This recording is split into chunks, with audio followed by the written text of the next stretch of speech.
طاعت الہی کی ارادے کسی کام کا کرنا. بس اب یہاں تفصیل میں ایک بات یہ ہمارے مصنف فرماتے ہیں امام ابن نجیم رحمۃ اللہ تعالی علیہ کہ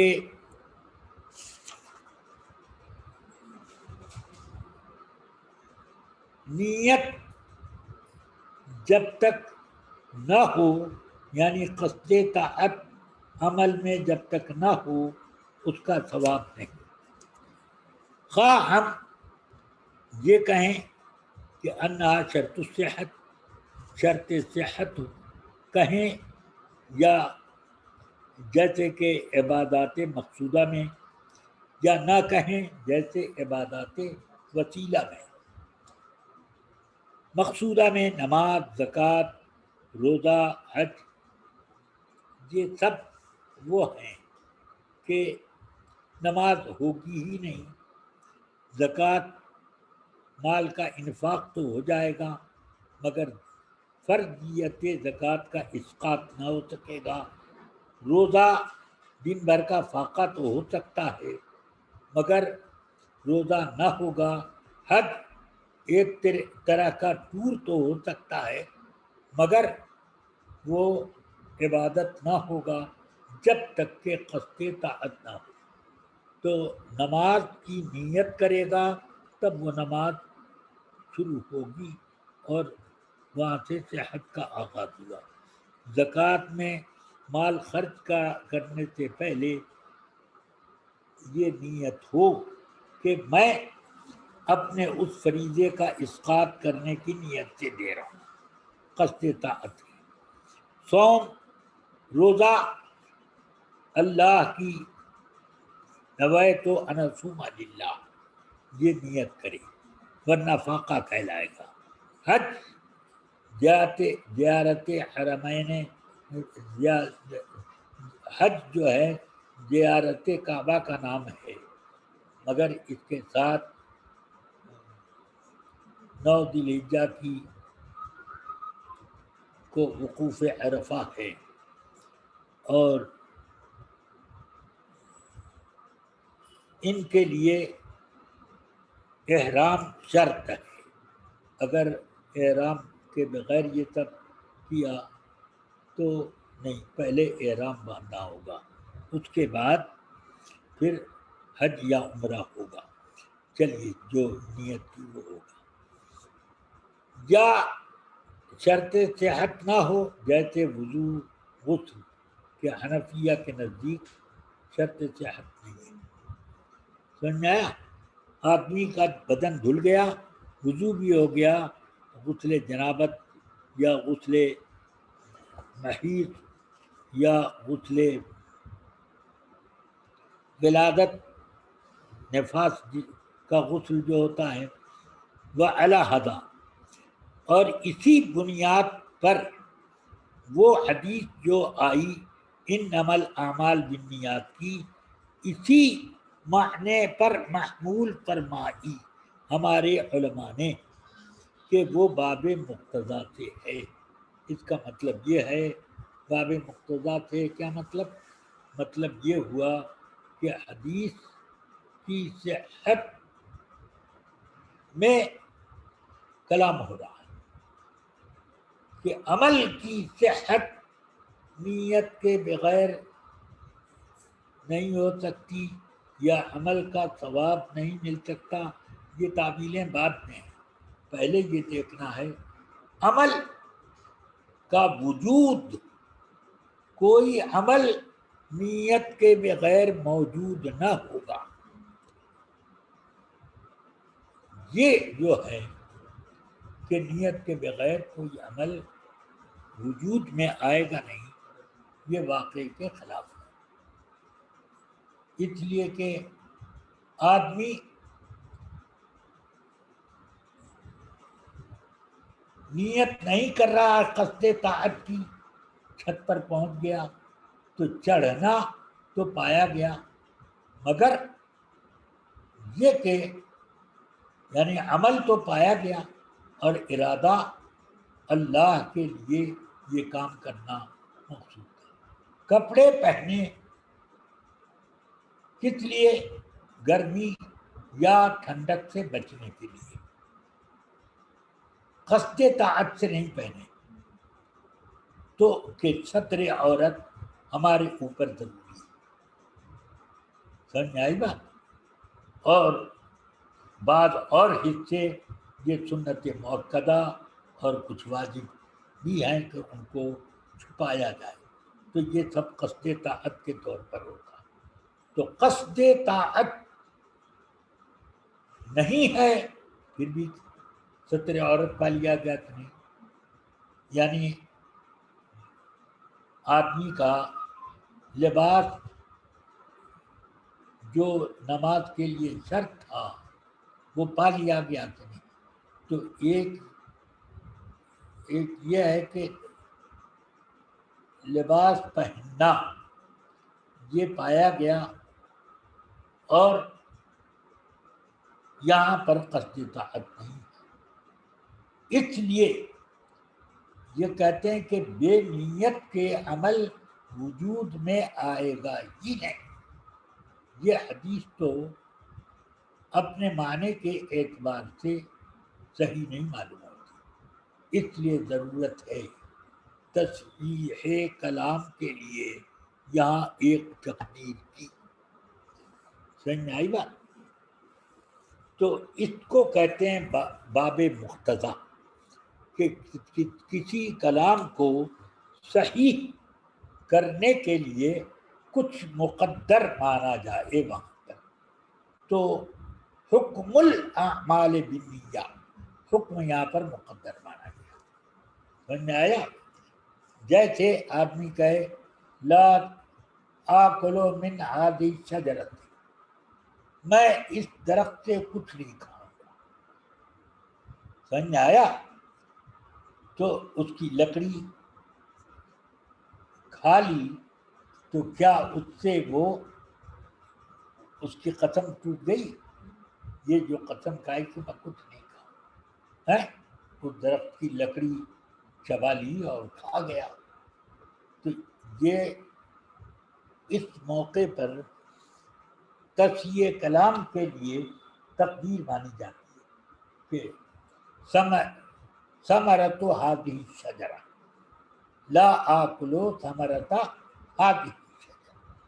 یہ تصحیح کلام کے لیے باب مقتضا میں یہ چیز آتی ہے، وہاں پر کوئی مقدر بنایا جاتا ہے۔ سمجھ میں آئی بات؟ تو اب کہتے ہیں انما الاعمال بالنیات، باب مقتضا سے ہے یہاں پر تقدیر ضروری، تو حکم کی تقدیر ہوگی۔ حکم دو طرح کے ہوتے ہیں، ایک حکم دنیاوی، ایک حکم اخروی۔ حکم دنیاوی جو ہے شریعت میں صحت اور فساد، نماز صحیح ہو گئی، نماز فاسد ہو گئی۔ سمجھ میں آیا؟ اسی طرح روزہ صحیح ہوا، روزہ فاسد ہوا، یہ صحت و فساد۔ اور دوسرا حکم اخروی، وہ ثواب عذاب، کہ یہ کام کیا تو ثواب ملے گا، یہ کام کیا تو عذاب ہوگا، استحقاق عذاب استحقاق ثواب، یہ جو حکم اخروی کہلاتا ہے۔ سمجھ میں آئی بات؟ تو اب حکم کی تقدیر مانی جائے تو چونکہ اس پر سب کا اتفاق ہے کہ بے نیت کے عمل کا ثواب نہیں، یعنی یہاں پر ثواب کی تقدیر مانی گئی کہ حکم الاعمال یعنی حکم اخروی، اعمال کے ثواب بغیر نیت کے نہیں۔ بات سمجھ میں آئی؟ اعمال کا ثواب بغیر نیت کے نہیں۔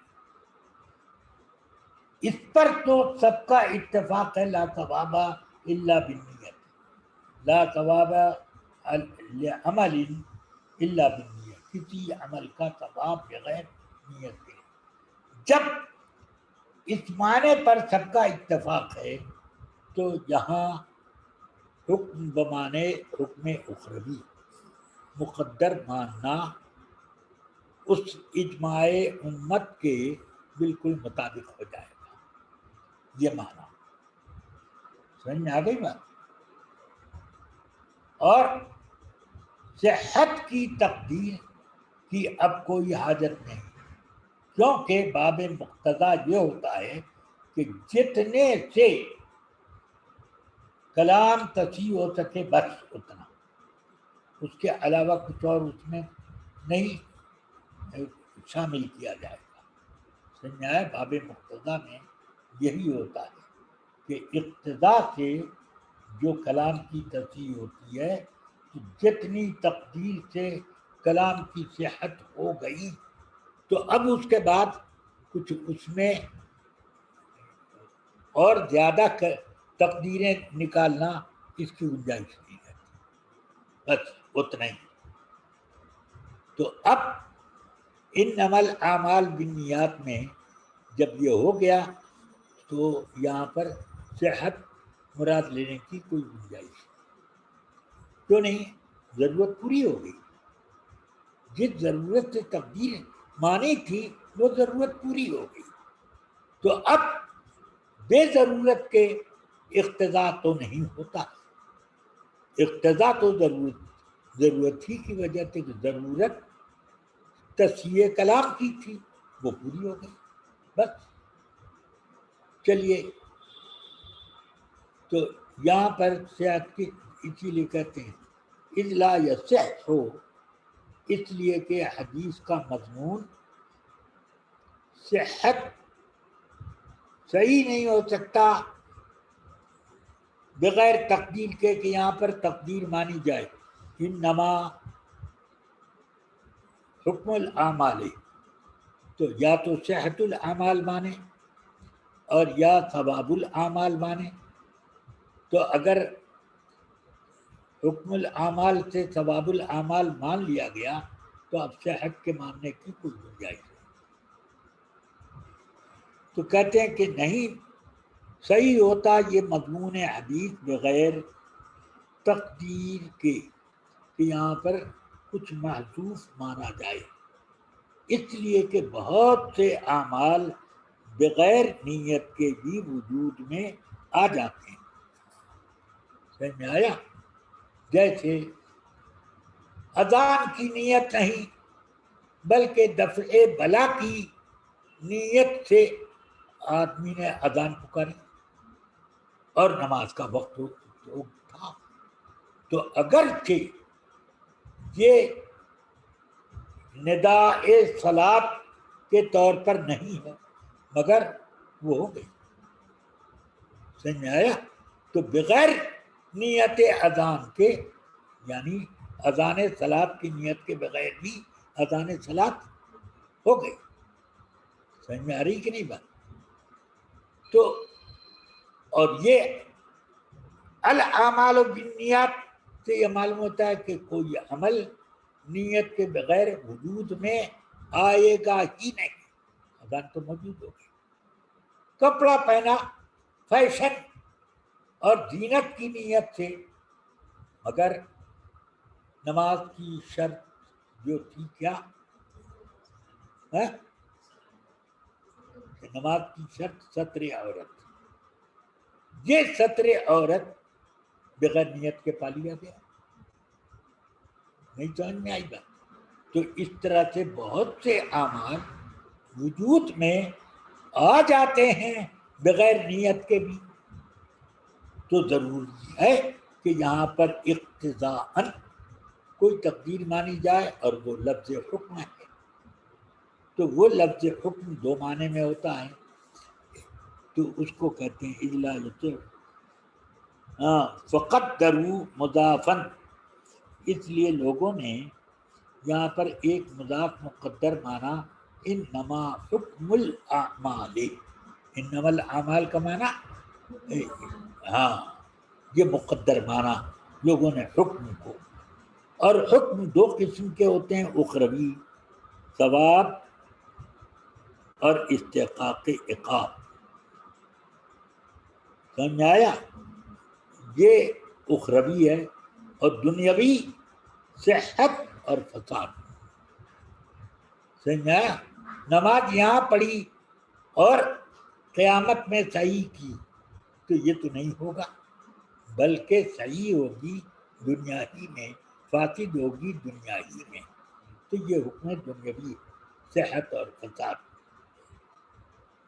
تو اب جہاں پر اخروی مراد لے لیا گیا بالاجماع، کیونکہ لا ثواب الا بالنیت پر جب سب نے اتفاق کیا تو وہی معنی تو انما الاعمال بالنیات کا ہوا، کیونکہ انما قصر کے لیے آتا ہے. جو قصر دو جملے پیدا کرتا ہے، نفی اور اثبات.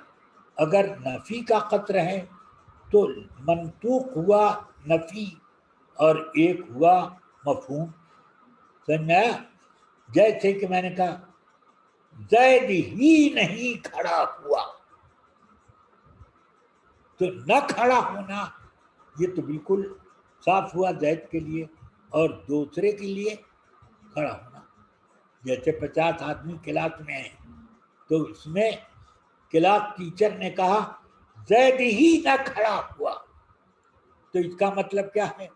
سب کھڑے ہوئے، زید نہیں کھڑا ہوا. دو جملے بنے. نفی تھا تو ایک مفہوم نکلا، سب کھڑے ہوئے. اور اگر یوں ہوا زید ہی آیا کلاس میں، تو کیا مطلب ہوا کہ زید آیا اور باقی لوگ نہیں آئے. تو یہ نہیں آئے کا جملہ یہ کیا چیز ہے؟ مفہوم. تو انما الاعمال بالنیات میں انما رہے تب بھی قطر ہے، اور انما نہ رہے تو الاعمال کا معرب باللام ہونا یہ بھی قطر ہے. سمجھ میں آئی بات؟ تو الاعمال بالنیات یا العمل بالنیات یہ جو کہا جائے تو تب بھی قطر ہے، کیونکہ قطر کی جو صورتیں معانی میں بتائی گئیں اسی کو نہ لیا جائے گا. چلو، تو کہتے ہیں کہ اخروی بالاجماع مراد لیا گیا کہ لا ثواب الا بالنیت، اور انما الاعمال اگر انما ثواب الاعمال بالنیت مراد لے لیا جائے تو دونوں کا معنی ایک ہوا. لا ثواب الا بالنیت یعنی نیت نہیں ہے ثواب نہیں ہوگا، نیت ہے تو ثواب ہوگا، یہ مفہوم ہے. اگر نیت کی تو ثواب ہوگا. چلو، اخروی بالاجماع مراد ہو چکا اس بات پر کہ ثواب اور عقاب نیت کے بغیر نہیں ہوگا. سمجھ میں آئی بات؟ کوئی آدمی گر گیا اور ہاتھ ٹوٹ گیا، اور ایک آدمی نے ڈنڈا لے کے اپنا ہاتھ توڑا، پہلا والا گناہ نہیں ہوا، ثواب وہ اس پر کوئی عقاب نہیں. مگر ڈنڈے سے خود توڑا تو اس پر گناہ ہے کہ نہیں ہے؟ کہ اللہ نے صحیح سالم ہاتھ دیا، اس کو توڑا کیا؟ تو یہ اس طریقے پر تو یہ ہوا دو معنی. تو اجماع ہے کہ ثواب اور عقاب بے نیت کی نہیں ہو سکتا. ثواب جب نیت سے وضو کرو گے تو گناہ جھڑیں گے، اور آدمی پاک صاف قیامت میں مارا جائے گا. ولا عقاب الا بالنیت، کہ اگر وہ سویا ہوا تھا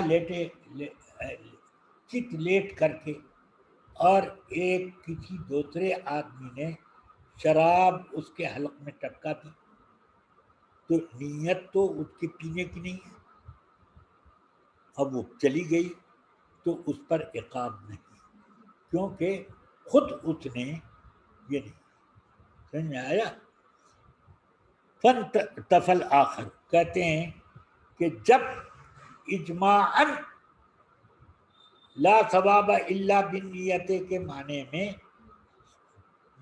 میں حکم یہ العمل بالنیات لے لیا گیا اور حکم کی تقدیر بمانے ثواب لے لی گئی، تو اب دوسرے کی مراد لینے کی کوئی وہ مراد نہیں لیا جائے گا۔ کیوں؟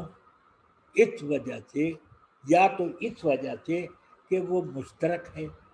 کیا معنی؟ لفظ حکم مشترک ہے، کس معنی میں؟ یہ حکم دنیاوی، حکم اخروی، سمجھ میں آیا؟ تو ولا عموم لہو، اور ایسا نہیں ہوتا کہ اس میں دونوں معنی ایک ساتھ لیے جائیں، کہ عین بولیں، آنکھ بھی لے لیں، اور عین کا معنی وہ چشمہ آب، پانی کا جو چشمہ پھوٹ رہا ہے، مائے مائی، اس کو بھی مراد لیں، تو یہ ایسا نہیں ہو سکتا۔ جاریہ بول کے اگر باقی مراد لے لی تو کشتی کے معنی میں تو نہیں لے سکتے، تو یہ ہے، تو اس لیے کہ یہ لفظ حکم کا لفظ مشترک ہے، اور مشترک کا کوئی عموم نہیں، یعنی اس کے ایک لفظ مشترک بولا جائے اور اس کے 2 یا 3 معنی مراد لیے جائیں تو نہیں ہو سکتا، ایک معنی مراد ہوگا۔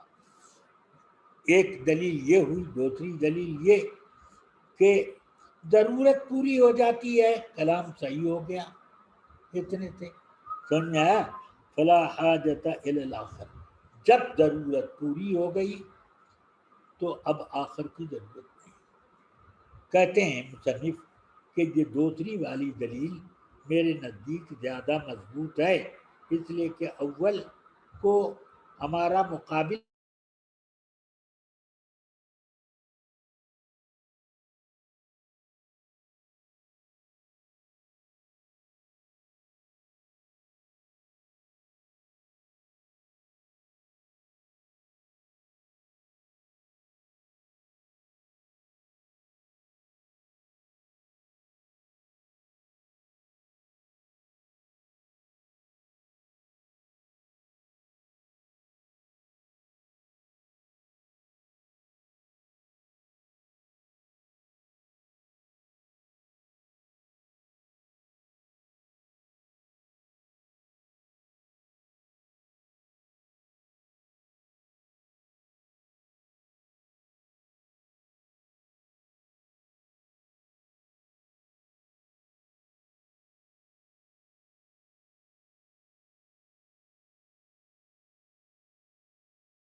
بغیر نیت کے ہے اس کا حکم وہ معمور بھی ہی نہیں ہے، یعنی اللہ نے حکم اس کا نہیں دیا، بس اتنا.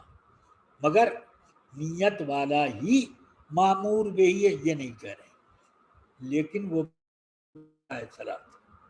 سمجھ میں آیا؟ ہاں بس ہو گیا. تو اس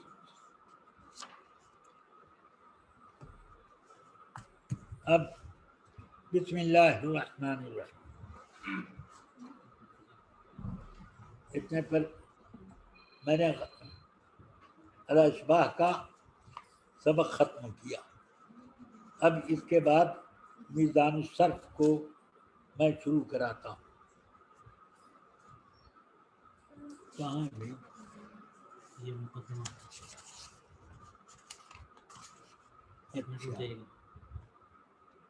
یہاں سے جی ایک منٹ.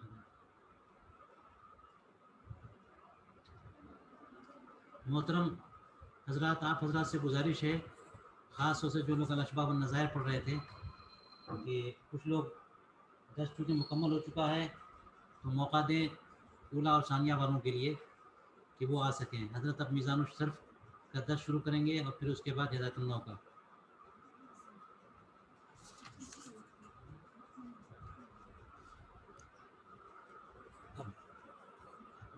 ہو گئے متوجہ وہ لوگ؟ جی کتاب کھول دوں.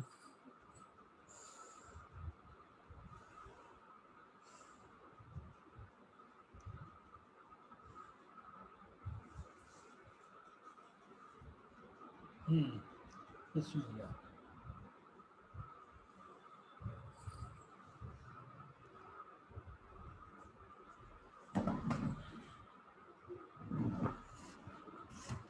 جی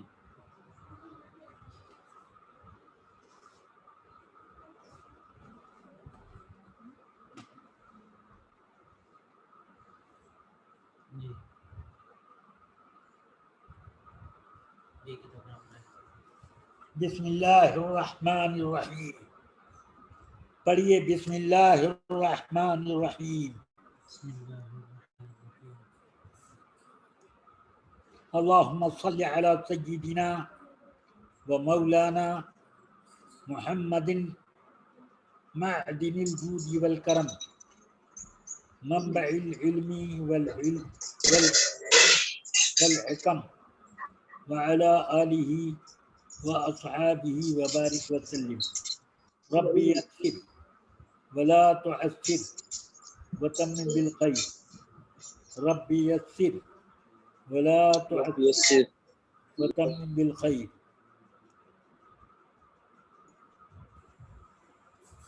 ربي يسر ولا تعسر وتمم بالخير. سبحانك لا علم لنا إلا ما علمتنا إنك أنت العليم الحكيم. يا فتاح يا عليم. بسم الله الرحمن الرحيم. الحمد لله رب العالمين والصلاة على رحمة للعالمين محمد وآله أجمعين.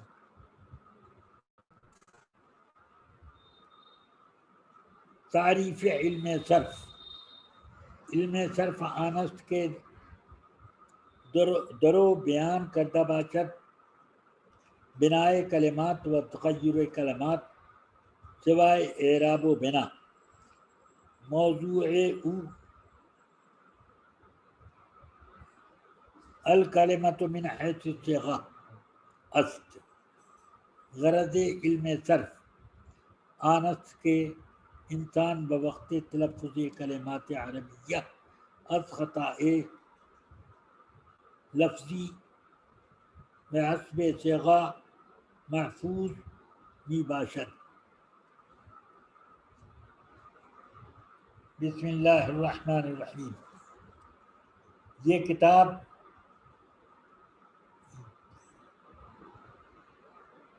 صرف کے بنیادی صیغوں کو بتانے کے لیے تصنیف کی گئی. علم صرف عربی زبان کے گرامر 3 قسم کے ہوتے ہیں. ایک قسم وہ ہے کہ کسی لفظ کے الٹ پھیر ہوتے ہیں جو صیغے بنتے ہیں، اس کو کہتے ہیں. تو جیسے رجل، رجلان، رجال، رجل، ارجل، یہ سب جو لفظوں میں تغیر کیا ایک لفظ ہے رجل. اسی طرح ضربا اور ضربا، ضربو، یضربو، یضربون، ضارب، مضروب، اضرب، مضراب، مضرب. اس طریقے کے جو صرف ایک لفظ ہے ضربہ، اور اس سے لفظ مختلف شکلوں میں تبدیل ہوتا گیا کہ کہیں وہ ضربہ رہا، کہیں یضرب ہو گیا، کہیں اضرب ہو گیا، کہیں وہ یہ کہ غاربن ہو گیا، کہیں پر مضروبن ہو گیا، کہیں یا مضربن ہو گیا، کہیں مضربن ہو گیا، کہیں اضرب ہو گیا، کبھی ضربہ ہو گیا.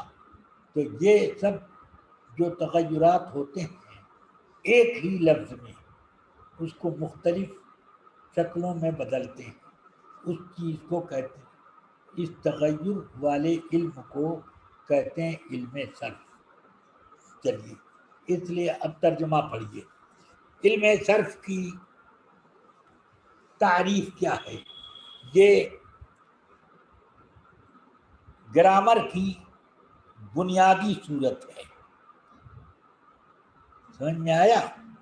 علم صرف میں گرامر کے ایک ایک لفظ پر گفتگو کی جاتی ہے، قواعد، اور اسی کو ترکیب کے ساتھ جوڑ کر کے جب ذکر کیا جاتا ہے تو وہ نحو والا ہوتا ہے. اور اسی میں معانی کی تبدیلی وغیرہ کیسے کیسے ہوتی ہے تو وہ علم المعانی کہلاتا ہے. یہ 3 طرح کے علم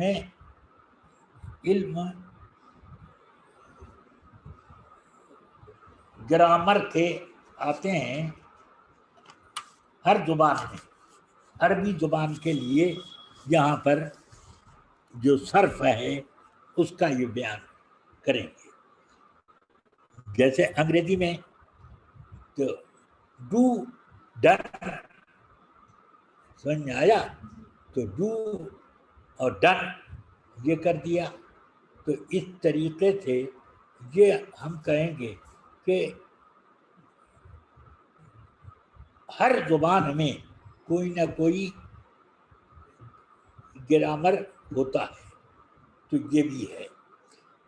یہ عربی کا دنیا کی ہر زبان سے زیادہ بہتر گرامر عربی زبان کے ہیں، اور اسی زبان کے گرامر سے لے کر دنیا کی ساری زبانوں میں گرامر بنائے گئے. بس علم صرف آنست یہ تعریف کر رہے ہیں صرف کیا چیز ہے. ہاں، تو یعنی کون سا یہ علم کا کون سا گوشہ شعبہ کیا ہے یہ؟ تو کہتے ہیں کہ علم صرف وہ ہے علم ہے کہ اس میں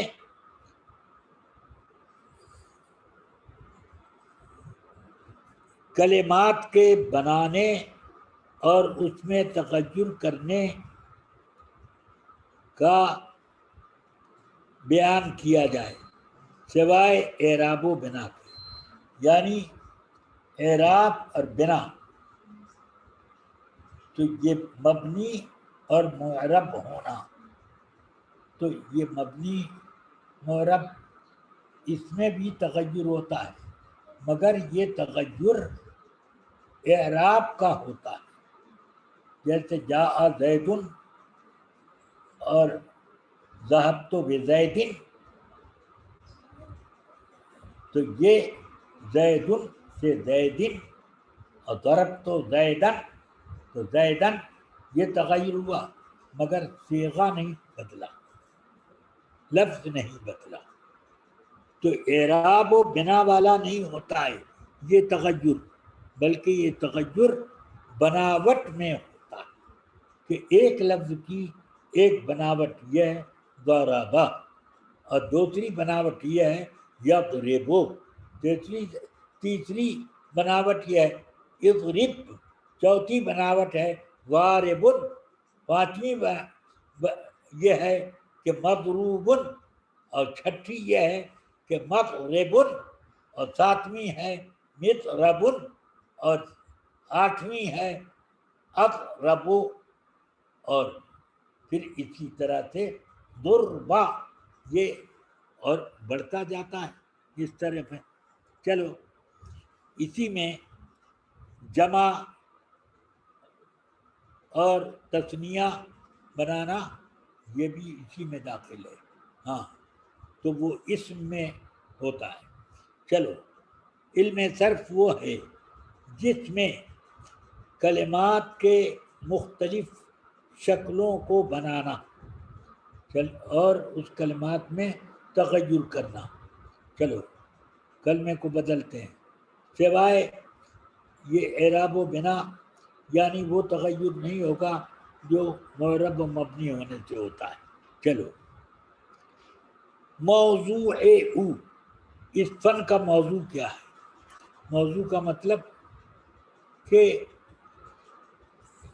کس چیز کے بارے میں یہ اس علم میں بات ہوتی ہے، تو کلمے کے بارے میں، کلمہ یعنی لفظ بامعنی،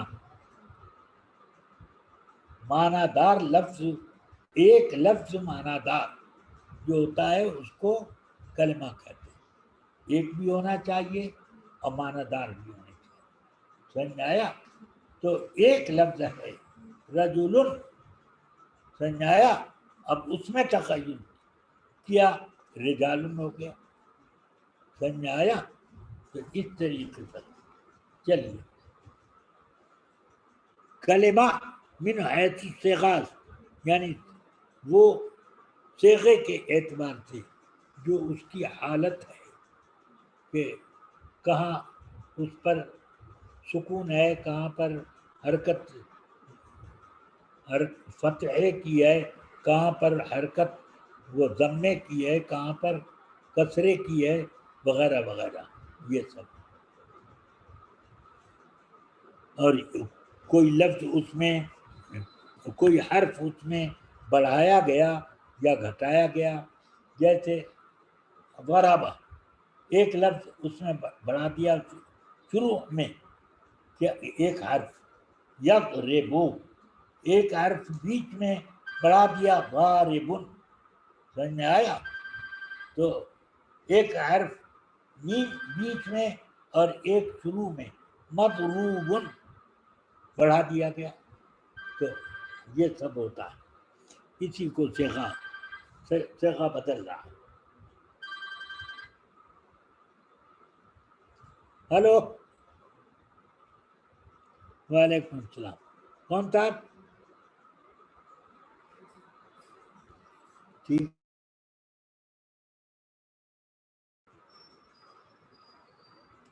بسم اللہ الرحمن الرحیم۔